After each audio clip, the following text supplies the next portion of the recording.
오늘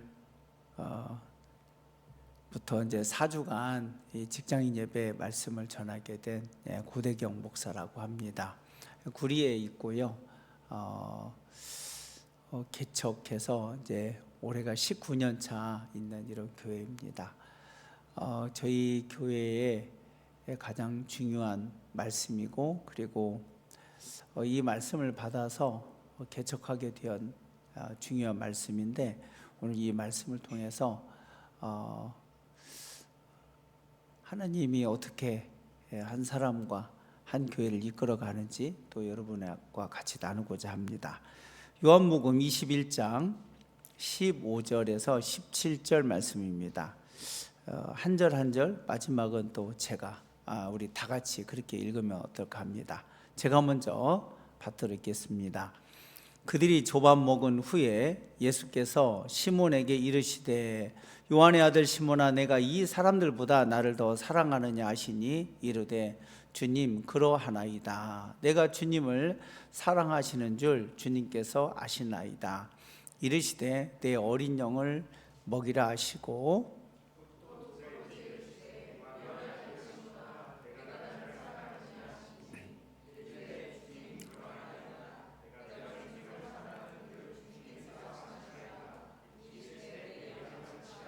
같이요. 세 번째 이르시되 요한의 아들 시몬아, 내가 나를 사랑하느냐 하시니 주께서 세 번째 내가 나를 사랑하느냐 하심으로 베드로가 근심하여 이르되 주님, 모든 것을 아시오매 내가 주님을 사랑하는 줄을 주님께서 아시나이다. 예수께서 이르시되 내 양을 먹이라. 아멘.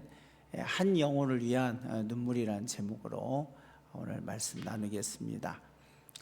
우리 먼저 인사 한번 할까요? 사랑합니다. 축복합니다. 우리 뒤에도 보시고 옆에도 같이 인사하겠습니다. 네, 축복하고 감사합니다.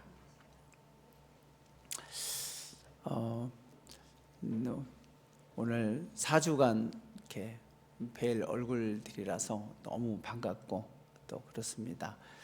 4주 동안 하기 때문에 오늘은 제가 저의 간증 설교 좀 비슷하게 하려고 합니다. 사실 설교를 듣는 데 있어서는 그 한 목사라는 사람이 어떤 생각과 무슨 배경과 또 무슨 주님과의 만남 속에서 이루어진지가 사실 설교의 전체 인생을 이끌어가기 때문에 저에 대한 짧지만 간단한 얘기를 해드리겠습니다. 그게 여러분이 듣는데 유익함이 있을 거라 생각이 듭니다. 저는 어릴 적에 5대째 믿는 집안에서 태어났습니다. 근데 이제 저한테 핸디캡이 이제 오른손이 장애입니다. 그래서 길이도 짧고 또 오른손이 이제 장애로 태어났어요. 그걸로 인한 많은 사연이 있겠죠. 그런 저에게 있어서 아주 중대한 주제가 하나가 있는데, 그것은 저희 어머니 얘기인데, 저희 어머니가 아버지가 교회의 일생을 다 바친 분들입니다. 장로님, 권사님인데 어머니는 한 35년간 매일 철야를 했습니다. 낮에는 뭐 했느냐? 전도했습니다. 제가 57세 이번에 되는데 철야하면 2, 3일을 헤맵니다. 하지도 못하겠고. 근데 저희 어머니가 60, 70에 가깝도록 매일 앉아서 졸면서 밤새 기도를 하고 살았다는 게 정말 제가 옆에서 평생을 봤지만 어떻게 그렇게 사셨을까. 그리고 낮에는 전도하고 사셨습니다. 그런 저희 어머니가 저에게 아주 중요한 제 인생의 길을 트는 일을 하셨는데, 7살 때입니다. 아침에 이제 눈 뜨고 일어나서 엄마 밥 줘 하는데, 그날 저희 어머니가 저한테 덕양아, 오늘부터는 아침에 교회 가서 기도하지 않고 오면 아침밥이 없다. 그래서 저는 이제 시골인데 예배당이 멀어요. 산 위에 있어요. 그러면 타박 이 어린애가 그 산길 따라서 이제 무덤을 지나쳐서 가야 돼요. 거기를 이제 눈 뜨면 무조건 이제 예배당에 가서 기도를 시작을 했고, 예배당에 앉으면 처음에는 이제 기도가 뭔지 몰랐고, 주님 안녕 갈게, 이제 이렇게 처음 기도가 시작이 된 기도가 점점 늘어나기 시작했고, 또 학교에서 어려운 일 생기면 집회를 안 가고 혼자 교회를 가요. 교회에서 엉엉 울어요. 엉엉 울어요. 오른손 장애 때문에 이제 놀림을 받거나 왕따를 당하면 교회 가서 얼마나 울었는지 이런 날이 기억이 나요. 하나님, 저 천국 갈래요. 나 이 세상 있기 싫어요. 나 천국 좀 빨리 보내주세요. 어린 마음이지만 주님의 사람은 자살하면 안 된다는 걸 알았기 때문에 나 천국 좀 갈래요. 나 빨리 갈래요 하고 자랐던 것 같아요. 그리고 이제 7살에 기도가 시작된 게 이제 아침마다 하나님의 음성이 들려요. 믿거나 말거나인데 하여튼 들려요. 계속 얘기를 해요. 그러면 저는 이제 어린 마음에 같이 막 대화를 해요. 근데 말이죠, 이거 왜 그래요? 물어보기도 하고. 이제 그렇게 자랐어요. 그리고 저에게 있어서 아주 중요한 주제는 이제 저희 집에서 매일 예배를 하루에 2번씩도 드렸어요. 저희 집에 많은 분들이 매일 기도하러 오셨는데, 이유는 뭐냐면 저희 어머니에게 신유의 은사가 있었고 많은 병자들이 나왔어요. 귀신 들린 사람, 병 고침, 또 뭐 아픈 사람, 인생의 환난. 그래서 도망 다니는 분들 저희 집에서 몇 달을 재우는 거 뭐 하여튼 그렇게 살았어요. 그래서 저에게 있어서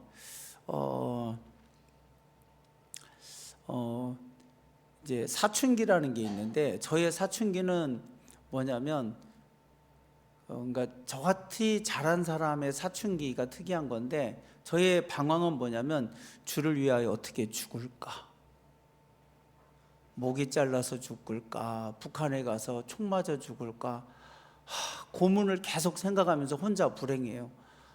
손톱을 빼고 발톱을 빼고 막 불로 치지고 얼마나 아플까, 어떻게 죽지, 깔끔하게 총살형이 낫겠다. 그러니까 저는 주를 위해서 죽는 게 사춘기였어요.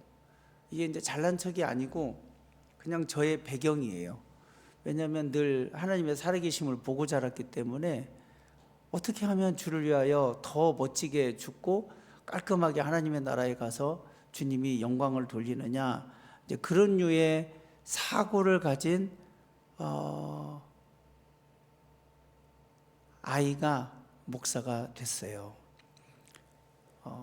물론 시간이 많지 않아서 그런 저에게 있어서 이제 이 모든 것의 결정체가 뭐냐면, 저는 이제 당연히 목사로 부름을 뱃속에 있을 때 받았고요. 목사로서만 오직 고민하고 산, 어떻게 하면 주를 위하여 죽나, 그런 이제 저의 모든 결정은 이제 순교할 자신은 없었던 것 같고요. 교회를 개척하자, 한 사람을 전도하자, 이걸로 여기까지 온 것 같습니다. 그때 이제 이 개척을 할 때 3가지의 핵심이 있는데, 반드시 교회를 개척한다, 2번째는 주를 위해서 순교한다, 그리고 하나님의 나라에서 영광을 이루겠다. 이게 아주 깔끔하게 이 3가지를 가지고 한 50년을 산 겁니다. 그 기도만 하고. 근데 그 세계 속에서 얻어진 가치 개념의 가장 핵심과 본질이 뭐였냐면, 오늘 주신 말씀입니다. 한 영혼을 위한 눈물. 저는 하나님께 불만이 딱 한 가지가 있는데, 수명이 너무 짧다는 거예요. 철들만 하면 죽잖아요.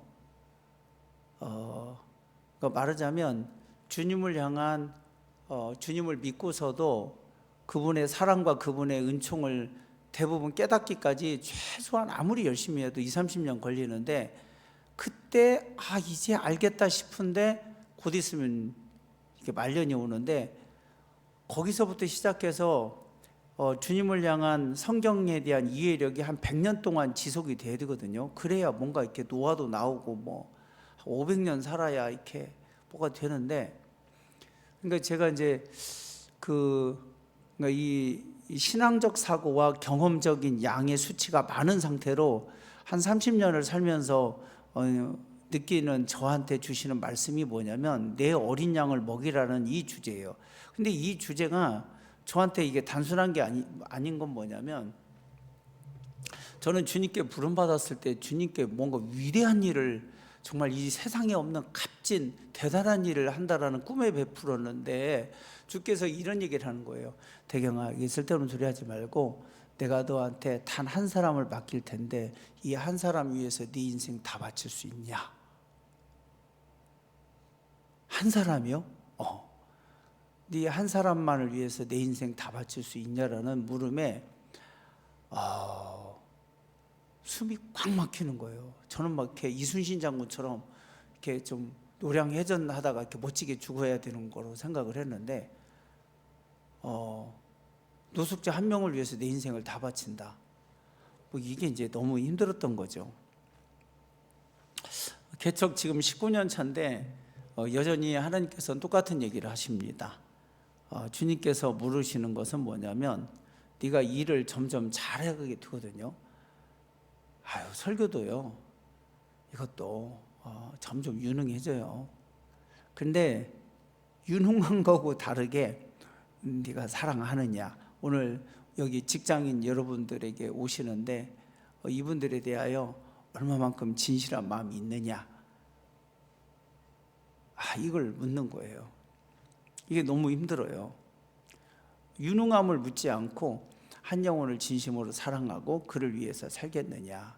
그래서 저희가 이제 한 분이 교회에 오시면 저는 너무 부담이 돼요. 그래서 이제 핵심 대화가 뭐냐면, 저는 당신을 위해서 내 인생 다 바칠 걸 하나님께 서약을 하는 거고요. 그게 당신이 이 교회에 오는 건데 저한테 너무 부담이 돼서 서로 뒷조사를 좀 합시다. 당신은 1년간 나를 뒷조사하고 나도 나름 뒷조사할 거라고. 왜냐, 나는 내 인생 당신을 위해서 다 바치는데 아무한테나 하고 싶진 않다고. 그렇게 해서 가요. 그래서 한 영혼 한 사람을 돕는다라는 이 가치와 이 개념을 갖고 주님이 이야기를 시작한 거예요. 그래서 주님이 이걸 어떻게 훈련을 시켰냐면, 개척을 할 때 제가 이전 마지막 부교육자 할 때 있었던 한 여집사님이 저한테 왔어요. 전도사님, 우리 어머니 평생 처음 이번 주 교회 온대요. 축하한다고. 근데 우리 어머니 6개월 판정 받았어요. 우리 엄마 천국 가게 도와주세요. 그래서 이게 어떻게 됐냐면, 이제 제가 담당 교구 어쨌든 뭐 일주일에 한 번 가서 복음을 전하고 그랬는데 그게 안 되잖아요. 그리고 시한부 인생이잖아요. 이분이 1년 반을 사셨는데 한양대 병원에 있을 동안 약 300일 넘도록 단 하루도 안 빼고 가서 전도했습니다. 하루도 안 빼고. 나중에는 얼마나 친해지셨는지, 이분이 나이가 많지가 않아요. 지금 생각하니까 이분이 61세에 돌아가셨거든요. 그 집안은 전부 다 60을 넘긴 사람이 없어요. 비형, 간염이 발병해서 다 돌아가셨는데, 이분을 전도를 하는데 이분이 나중에 어느 날 저한테 그래요. 제가 목사 안수 받기 한 15일 전인데, 고전도사 양아들 해줄 수 있어? 그래요 저한테. 어머니, 목사 아들 얻으려면은 나 목사 되는데 엄마가 잘 믿어야 돼. 그랬더니 나 잘 믿을게, 아들 좀 해주라. 그분이 아들을 갖는 게 소원이었어요. 외동딸 하나밖에 없거든요. 그래서 내가, 그러면 어머니 내가 아들 해줄 테니까 꼭 예수 잘 믿자. 근데 이분이 저를 그 순간 저를 막 얼굴을 만지고 뽀뽀를 하고 귀도 잡아다니고 제 엉덩이도 만져봐요. 그러면서 우시는 거예요. 이분이 영접이란 걸 한 거예요.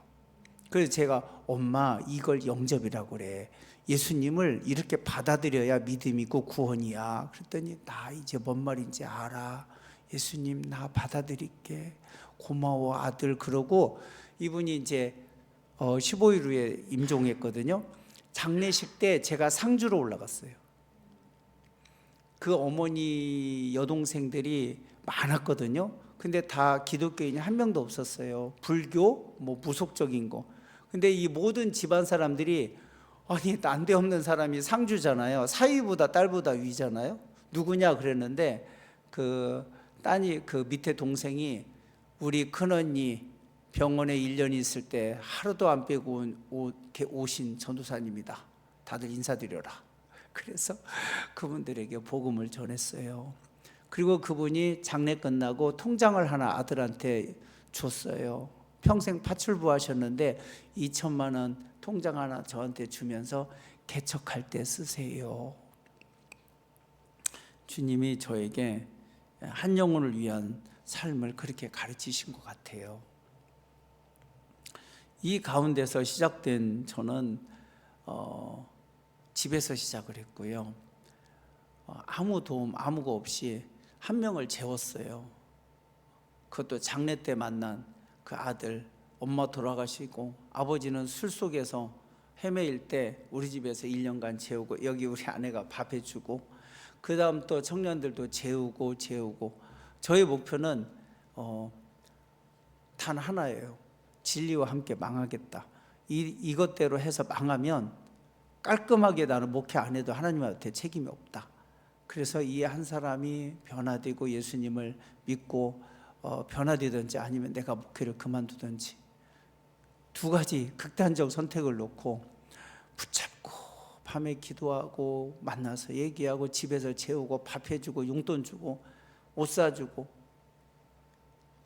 학원 보내주기도 하고 뭐 그런 세월을 지금 이제 전도사 때부터 하면 한 30년 온 겁니다.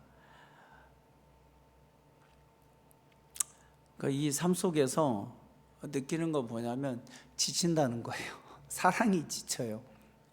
왜냐하면 떠나요. 그리고 많이 애 키우는 거하고 똑같아요. 기쁨은 잠깐이고 애는 기억 못 하는데 많은 걸 얻죠. 이 한 영혼을 돌본다라는 게 어떻게 이 삶을 살았을까 하는 건데, 제가 딱 하나만 간증하라고 한다면 딱 하나 간증하는 게 있어요. 저희 어머니 얘기인데, 저한테 잊을 수 없는 중대한 사건 중에 첫 번째는 뭐냐면, 저희 어머니가 이제 전도를 진짜 많이 했거든요. 근데 우리 시골 동네에 한 여자를 전도했어요. 왜 그러냐면 그 아기가 태어났는데 안진뱅이로 태어났어요. 어머니가 예수 믿으면 네 아들 고쳐줘, 믿자. 근데 이제 이분이 첩으로 살고 있었어요. 근데 이 아이가 자라면서 한 애가 말하기 시작하면서 갑자기 맨날 업고 살잖아요. 아이가 엄마 머리끄댕이를 뒤에서 잡으면서 니년 죄야, 애기가 니년 죄야 하니까 이 엄마가 결국에는 첩을 그만두고 조그마한 방에서 인생을 시작했거든요. 근데 애가 걷지를 못하는 거예요.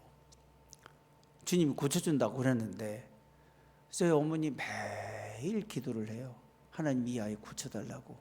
그러다가 어느 날 제 어머니가 그날도 철야를 하는데, 이 새벽 밤새 기도하는데 이제 주님의 음성을 들었다는 거예요. 주님 이 아들 고쳐주십시오. 예수 믿으면 고쳐주신다고 제가 그렇게 전도했습니다. 안 고쳐주시면 안 됩니다. 또 기도하는데 성령께서 내가 고쳐주겠다.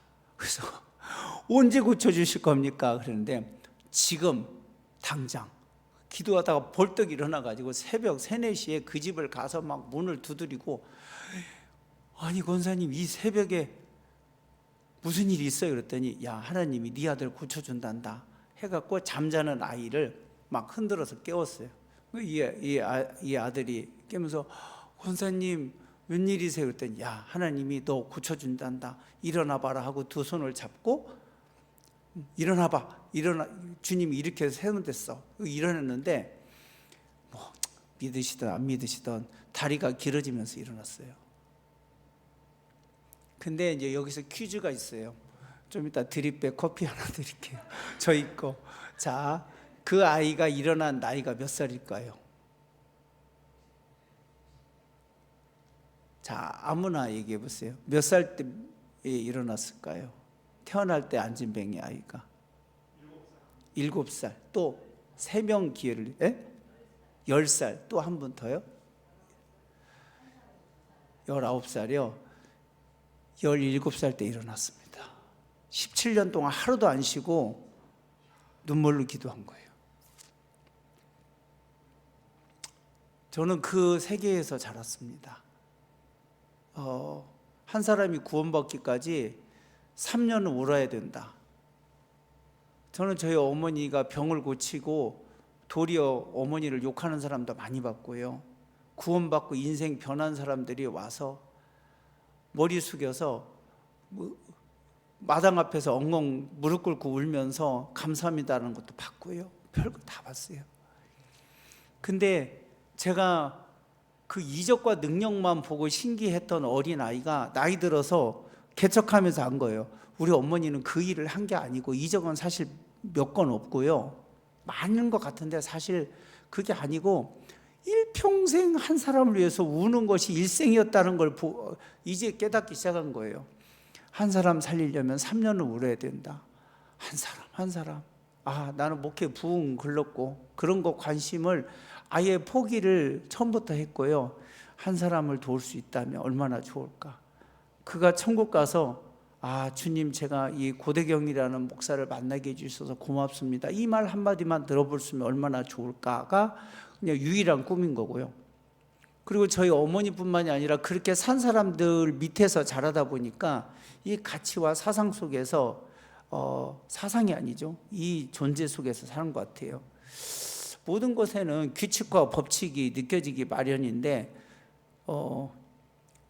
그러니까 이 체제 속에서 느낀 경험의 세계예요. 이 영적인 법칙은 뭐냐면, 한 영혼을 위하여 이런 땀과 눈물, 수고, 헌신이 있다 보면 한 사람을 통해서 인간 존재를 이해를 해요. 인간의 삶이 대등소이해요. 거의 제 생각에는 80~90%가 한국에서 태어나서 사는 게 다 똑같아. 학창시절 똑같고요. 다 대등소이해서 한 인간을 하면 인간이 거의 비슷하다는 걸 알았어요. 두 번째는 그 다음에 또 한 사람을 위해서 운다라는 게 나의 한계와 나의 고통을 이해하기 시작해요. 내가 여기서 절망하는구나, 나는 못하는구나. 근데 이 일을 몇십 년을 하다 보면 나는 없고 하나님을 이해해요. 하나님 대단하다. 어떻게 인간을 용서하지? 어떻게 사람을 품지? 어떻게 사람에 대해서 견디시지? 하면서 성경이 다른 눈으로 보이면서 다른 세계로 들어간다는 것을 많이 느껴요.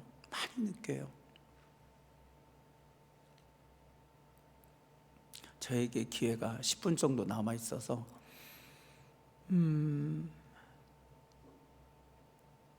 제가 기억나는 게 있어요. 저희 아내는 이 옆에 있는 충무교회라는 곳, 거기 여기 반주자 출신인데, 저희 장인 장모님이 혼수용품으로 진짜 비단 막 그런 거 이불 있잖아요. 아까워서 한 번도 안 쓴 이불을 어떤 자매 왔을 때 처음으로 걔네들한테 그 자매한테 이불 내줬거든요. 근데 걔가 나를 엄청 나중에 안 좋게 얘기했거든요. 근데 왜 그 혼수 이불이 이렇게 생각나는지 몰라.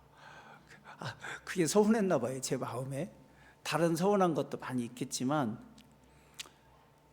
근데 이제 이 모든 것 속에서 주님이 나에게 한 게 뭘까라는 걸 놓고 자연스럽게 바보가 아닌 이상 주님을 나에 대해서 얼마나 아프고 얼마나 힘들었을까를 한 사람을 겪을 때마다 주님의 마음과 사랑을 한 텀 한 텀 넘어가요. 보통 자식 키우고 나서 이삭을 바치는 게 그렇게 크구나라는 걸 안다고 하지만, 또 하나의 세계가 내 자식도 아닌 남의 자식을 위해서 그렇게까지 갈 때 느끼는 것은 또 다른 것 같아요. 이 한 영혼 사역에 대한 것에 깨달음은 결국에는 내가 변해야 된다라는 것을 결국에 깨닫고 끝난 것 같아요. 저 사람 변하는 게 아니고 나 변하는 거구나. 그리고 능숙함으로 사람을 만나는 건 불가능해요. 진심과 눈물과 사랑으로 만나지 않고는 절대 접근 불가능해요. 사람의 마음을 여는 거. 그래서 이제 개인 양육을 많이 했는데 열심히 할 때는 아침 새벽 5시부터 12시까지, 밤 12시까지 안 쉬고도 했어요. 출근 전부터 만나서. 그래서 이제 어떤 게 생기냐면, 신기한 것은 제가 이제 제 스스로 별명이 뭐냐면 나쁜 남자. 왜냐면 제 앞에 오면 다 울어요. 2명에 1명 꼴까지 울고요. 10명에 8명, 9명이 울어요. 그러면 제가 무슨 뭐 대단한 말이 아니고요. 그 사람의 마음과 영혼을 향한 진심과 사랑이 수치가 높으면 이 일이 있는데요. 이게 약간 교만한 마음으로 뭐야? 이렇게 판단하거나 말을 하면은 순간 딱 겁이 나요. 이러다가 나 죽는다. 그럼 막 순간 말을 하면서 막 떨어요. 주여 용서하소서, 용서하소서. 나에게 진실한 사랑과 주의 은혜가 있는 걸 다시 알게 하소서 하면 다시 한 사람을 돕는 일들이 가는 것 같아요. 차이가 있잖아요. 차이를 내는 차이. 어느 세계에 이르면 거의 다 비슷해요. 지식의 양과 뭐 설교도 다 비슷하고 뭐 이 목사님도 좋고 근데 이제 차이를 내는 게 뭐냐면 희생과 사랑의 차이거든요. 희생의 양의 가치가 측량이 안 돼요. 어떤 것은 참여만 해도 훌륭하거든요. 이 시간에 여기에 참석해 주는 것으로 인해서 장로님이 감사하다는 마음을 나는 갖는다고 봐요. 그러나 일찍 와서 수고해 주시는 분은 다른 세계고요. 여기에서 섬길 걸 찾는다. 근데 여기서 이 작은 시간에 헌신할 걸 찾는다. 근데 충성과 희생과 목숨을 거는 세계의 차이는 있는데 잠깐 10분 안에 이 세계가 완전히 갈립니다. 내가 어디까지 갈 거냐. 내가 이 젊은이를 위해서, 우리 자매를 위해서 내가 희생을 해야겠다는 마음을 먹는 순간 대화의 양과 폭과 깊이가 순간 바뀝니다. 내가 수고를 좀 해야겠다 하는 순간 또 바뀌고요. 내 목숨을 바쳐서 이 사람을 위해서 내 마지막 준 사람인가라는 생각을 하면 유산 다 바치는 겁니다. 인생 다 거는 거고. 그래서 하나님의 일에 있어서는 이 간극을 어떻게 좁혔느냐가 결국에는 여기까지 온 고민인 것 같습니다. 예수님이 베드로에게 네가 나를 사랑하느냐 3번 물으셨다는 거, 이것도 설교를 몇 개만 들어보면요 다 비슷한 설교가 있어요. 근데 여기서 이제 핵심이 뭐냐면 3번째 물으실 때는 질감이 달라요. 네가 처음부터 변치 않고 나를 사랑하느냐 하시니 베드로가 근심했다. 이게 헬라어는 그런 뜻이래요. 그래서 이 3번째 부름에 베드로가 엄청 근심하거든요. 그러면 주님이 묻는 이 목회라는 거, 하나님의 나라에 의해서 핵심 질문은 이런 식으로 가는 거예요. 자꾸 네가 나를 위해서 한 건 아는데 네가 처음 마음 먹은 대로 이 한 사람에 대해서 진심과 마음을 다하여서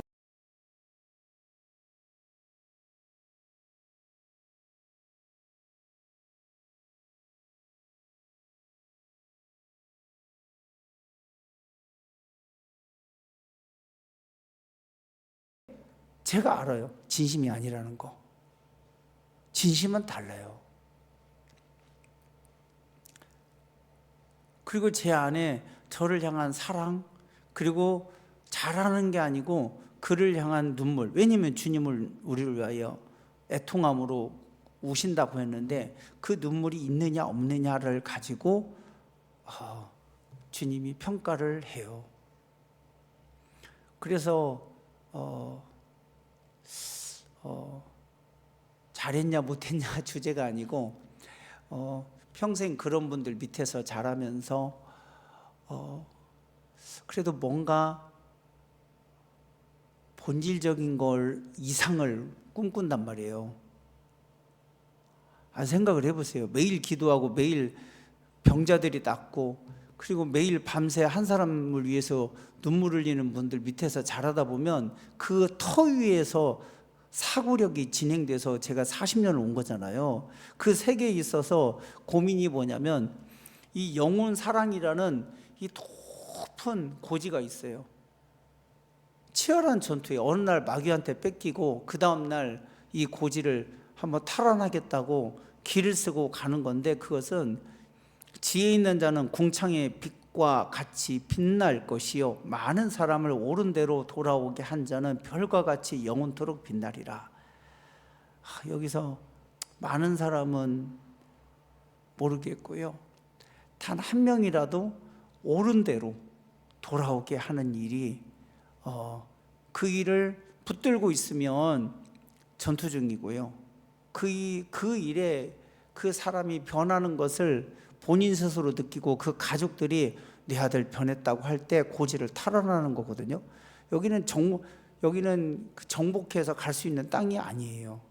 이 믿음의 거룩한 도전이고 일평생 떨리며 그리고 위대하고 거룩한 곳으로 봐요. 그냥 하나님하고 한 종의 세계, 그리고 한 주를 사랑하는 자들의 세계라고 봐요. 이 일을 할 수 있을까? 언제까지 할 수 있을까? 그러면 제가 힘들다고 하면 어릴 적 7살부터 들리던 음성이 들려요. 대경아, 좀 쉴래? 그만할래? 그러면 또 겁이 나요. 그럴 수는 없죠. 주님, 제가 부족하지만 일은 능숙하는데 사랑은 능숙해지지 않아요. 평생 어려워요. 옛날에 겁도 없이 누군가를 도우려고 할 때는 막 열정적이었는데, 지금은 나이 들면 관상쟁이가 돼가지고 얼굴만 봐도 느낌이 오잖아요. 안 그러세요? 얼굴만 딱 봐도 저놈은 사기꾼 같다, 모양 다 보여요. 저도 한 관상해요. 그러다 보니까 선입견도 많아가지고 남 돕는 게 더 힘들어요. 옛날 모를 때 그냥 집도 내주고 안방도 내주고 별짓 다 했지. 지금은 계산을 해요. 근데 일은 더 잘해요. 근데 하나님께서 네 계산이 틀렸다. 나는 그를 사랑한다. 네가 그렇게 함부로 먹는 마음에 대하여 내가 불편하다 하면은 겁이 나요. 주님은 심지어 네가 불편하고 네가 함부로 느끼게 만드는 저 사람을 위하여 나는 친히 내 아들을 십자가에 못 박아 저를 구원할 것이니 네가 그리하지 말라라는 유의, 이게 이제 제 생각인지 하나님 음성인지 모를 만큼 이 얘기가 너무 오랫동안 나를 짓누르는 얘기가 돼요. 그래서 바울이 얘기한 내가 그리스도 예수를 위하여 모든 사도보다 더 수고하고 오늘 내가 염려와 근심에 짓눌리는 것은 교회를 위함이라. 그렇게 되는 것 같아요. 그래서 주님께 어쨌든 살아있는 한 마지막까지 끝까지 도전이 그겁니다. 주님은 이런 얘기 하십니다. 다만 하나님을 사랑하는 것이 너희 속에 없음을 알았노라. 그래서 처음엔 능력을 갖추려고 젊은 날 바둥바둥 했는데 지금은 사랑이 없는 것이 죽음이에요. 사랑도 없는데 일을 잘할 때 무서워요. 그리고 이 영원 사랑이라는 주님께서 자신의 아들을 줄 수 있는 것에 대하여 그쪽에 햇빛처럼 태양처럼 그쪽에 눈빛을 마주치면서 그늘로 들어가지 않으려고, 그리고 내 앞에 있는 한 사람, 그게 오늘 나에게 가장 소중한 거고 주님이 준 사명이 여기에 존재한다. 그리고 혹시 주님이 또 한 사람을 주신다면 그 일을 해나가자 하면서 가는 것 같습니다. 이제 직장인 또 이렇게 일 중에 오신 분들한테 오늘 설교가 직장하고 뭔 관계가 있나 모르겠지만 저도 모르겠어요. 하지만 일보다 사람이잖아요. 내 앞에 있는 한 사람을 소중히 여기면 하나님께서 일 가운데도 길을 열으실 줄로 믿습니다. 기도하시겠습니다.